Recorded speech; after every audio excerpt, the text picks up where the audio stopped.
আসসালামু আলাইকুম, কেমন আছেন সবাই? আশা করছি সবাই ভালো আছেন। আলহামদুলিল্লাহ, আমরাও ভালো আছি। তো আজকে বানাইলাম চাল কুমড়ার পাতার বড়া। এই বড়াটা কিন্তু খুবই মজা হয়। আর আমি কিন্তু এই বড়ায় 2 রকমের ডাল দিয়েছিলাম। এখানে আমি মুসুরির ডাল আর যে বড় ডাল ডাল যেটা সেটা ব্যবহার করেছিলাম। আপনারা চাইলে খেসারির ডাল দিয়েও করতে পারেন। আবার অনেকে কিন্তু এই বড়ার সাথে চালের গুঁড়িও দেয় যাতে বড়াটা মচমচা হয়। কিন্তু আমি কিন্তু চালের গুঁড়ি দেই নাই। চালের গুঁড়ি দেওয়া ছাড়াই কিন্তু আমার বড়াটা অনেক মচমচা হয়েছিল। তো আমাদের মানিকগঞ্জ জেলায় এটা খুব প্রিয় একটি খাবার।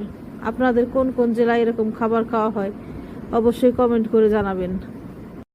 আমার ভিডিওটি যদি আপনাদের কাছে ভালো লেগে থাকে তাহলে অবশ্যই ফেসবুক থেকে দেখে থাকলে লাইক, কমেন্ট ও ফলো দিয়ে পাশে থাকবেন। আর যদি ইউটিউব থেকে দেখে থাকেন তাহলে অবশ্যই একটু সাবস্ক্রাইব করে যাবেন।